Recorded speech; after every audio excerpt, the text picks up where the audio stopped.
Salutations everybody, it is Matty here today and we are reviewing the reviews of Ghost of Tsushima. Yep, your boy did not get a review copy for Ghost of Tsushima. That's no problem. We have no issue spending our hard-earned cash on a game from Sucker Punch Productions, who brought us the likes of Sly Cooper and Infamous. Sly Cooper being one of the best franchises ever created. PlayStation, bring it back already. Anyway, the point of reviewing the reviews is to save you a lot of time. Instead of combing through all the fine text and individual reviews, this video compiles them all, sees what compares and contrasts, and we as consumers can decide whether or not we're interested in the game at the end of all this. So let's begin with the review roundup, which is available on Video Games 24/7. They have a plethora of scores which I've released for Ghost of Tsushima, and it's about what I had expected. So let's go ahead and take a look here.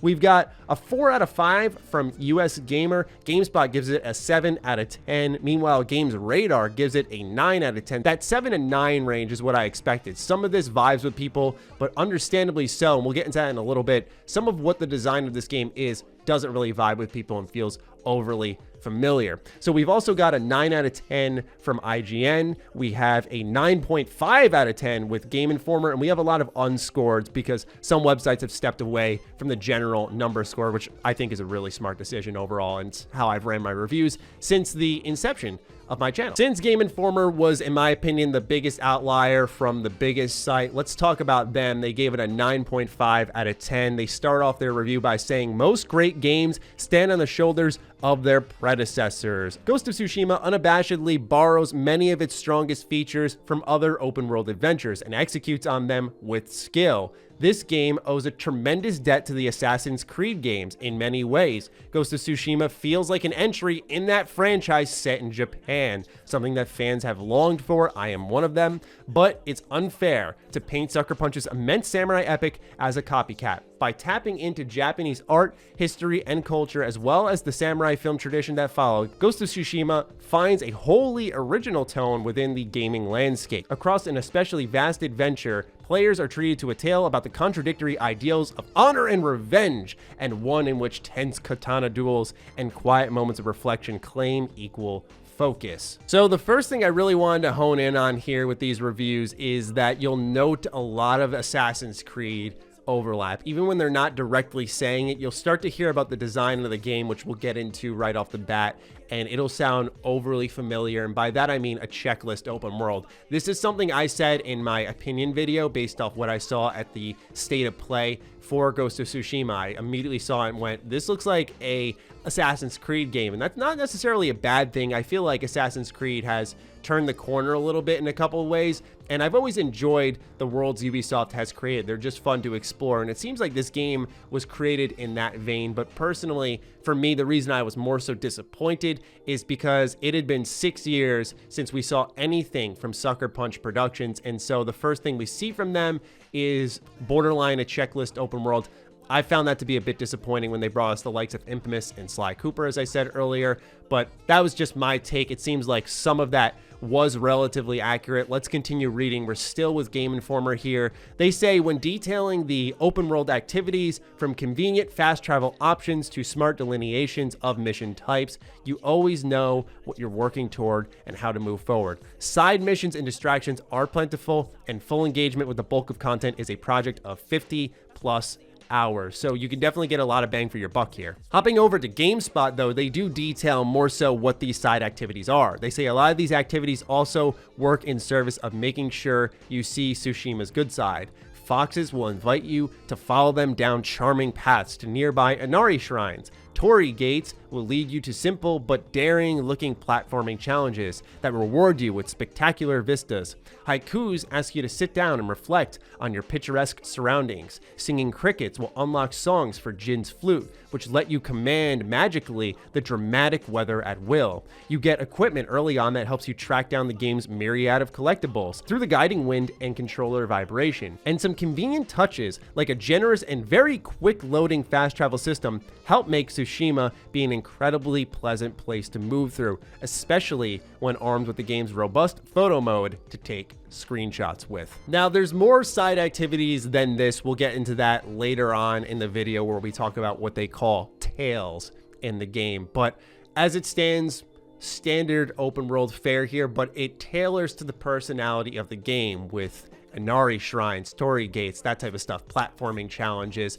I like the sounds of it because while the structure is a standard open world fare, it seems like the activities themselves are a bit different, which is something that I do like to see. Moving on over to IGN, consider that itch sufficiently scratched. Now, this is talking about an Assassin's Creed in feudal Japan yet again. Sucker Punch's latest is an absolutely gorgeous adventure through one of history's most strikingly beautiful landscapes, which I think we saw right off the bat with the state of play. And that beauty is compounded by one of the best blade-to-blade combat systems the open world action genre has seen. There are some stumbles when it comes to stealth, enemy AI, and a few general minor frustrations, but just for every moment where Ghost of Tsushima falters, there are plenty more where it soars. What I did want to focus on with this little bit here from IGN is the term best blade-to-blade combat system.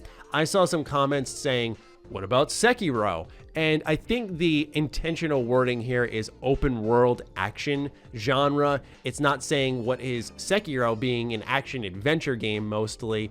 And I would say Sekiro probably takes the cake on any blade-to-blade combat system in the existence of gaming. There's games like, we'll say, Jedi Fallen Order that feel pretty good to play, and I'm sure Ghost of Tsushima is no snuff. It doesn't look bad by any stretch of the imagination, but I gotta say that I thought that this comparison here sounds fair. It's just that people immediately leapt to Sekiro saying, well, wait, what about this game? I think it's because they're talking about open world where there's a lot more stuff going on, where you've got activities, traversal, you've got a main story, side quests. There's a lot more happening dynamically, content-wise, and so when you have that compiled into a actual good blade-to-blade combat system, I do think that may actually end up being a fairly impressive accomplishment for Sucker Punch. I personally want to lay my hands on it before I talk about it, but I thought this was an interesting one to point out. Now, how about the story? IGN details it, saying Ghost of Tsushima is a fictional tale told with fictional characters, but it's based on a very real invasion of Japan by the Mongol Empire in 1274 that began on the island of Tsushima.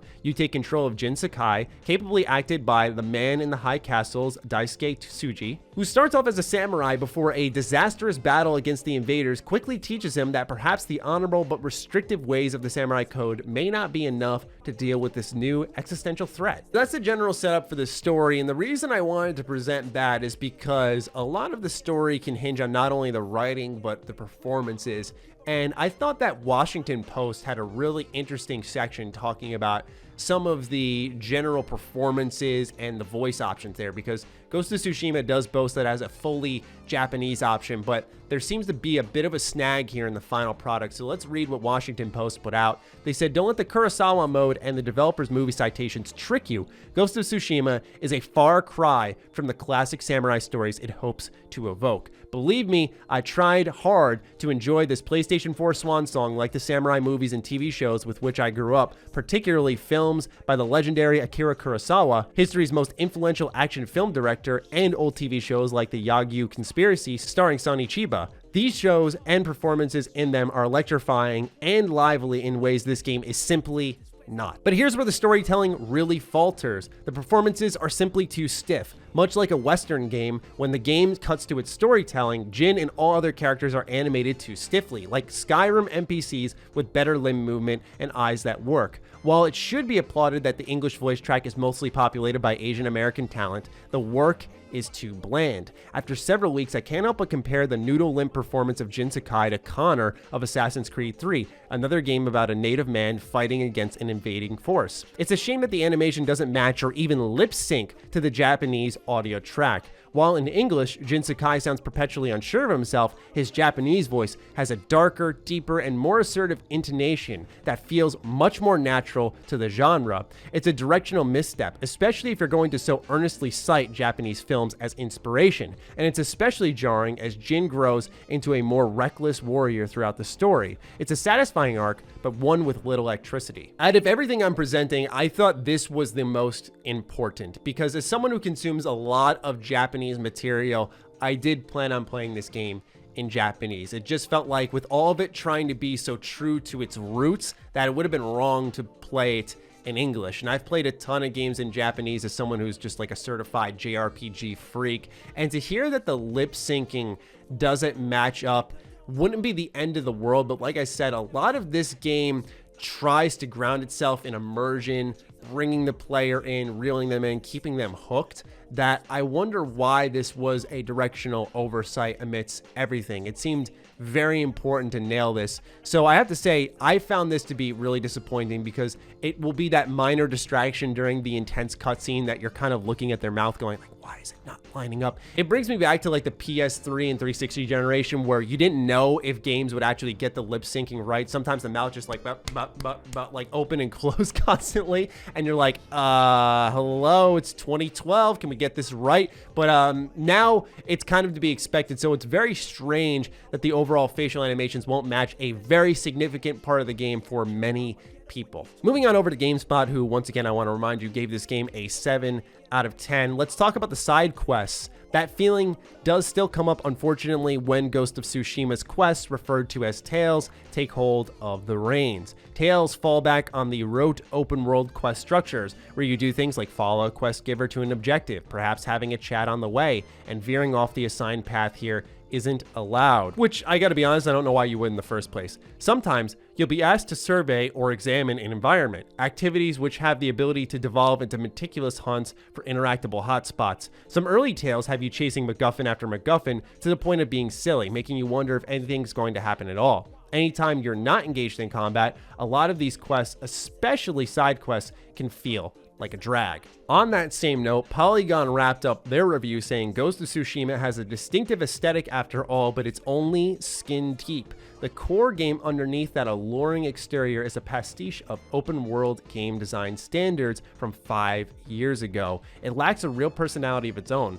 Ghost of Tsushima offers a lovely world to explore, and there's value in that, but it should have been so much more than a checklist of activities to accomplish. Alright, as someone who actually previewed Assassin's Creed this past weekend as well as Watch Dogs Legions, I want you guys to mark down these reviews for Ghost of Tsushima and see how they review the Assassin's Creed games, because I want to see what happens when you compare what's to be expected of a franchise where we know Ubisoft is going to give us sometimes the checklist open worlds versus a brand new IP establishing something and the expectations there. I think that'll be an interesting conversation to pay attention to and something definitely worth keeping an eye on in general. But yeah, it seems like the tales themselves are very much inspired by what Assassin's Creed was, right? Like, it is one of those situations where you're following someone to your destination, you go into an interactable hotspot, maybe you're picking up a couple items or something along those lines. Last but certainly not least, I want to take a look at Games Radar, who was pretty positive about the game, and they spin it into a better light when it comes to the tales, the story, and even mythical quests. So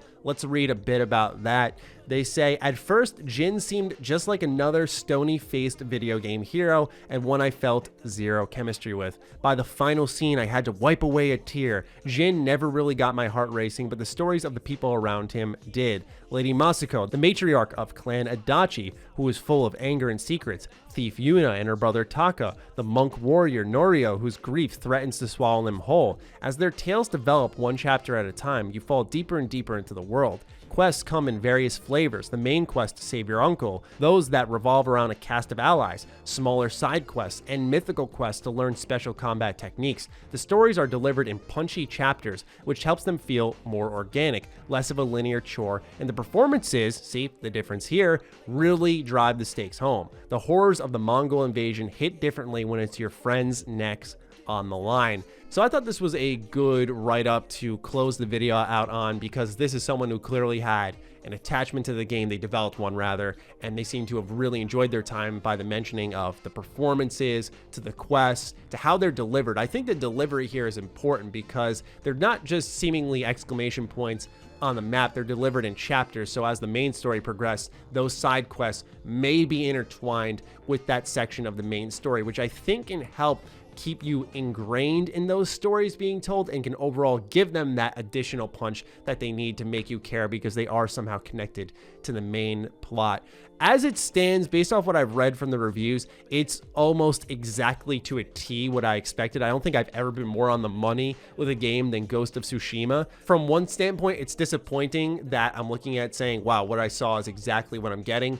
But some of the commentary around the story and how for some people it did hit them has me a bit more interested. I love the Japanese flair of it all. That definitely speaks to me. And I think overall I'm going to be picking this game up. I may be swapping out my review for The Last of Us Part 2 for this because I feel like the time has really passed to review The Last of Us Part 2. Like, it's just been so long in the scheme of the review scene.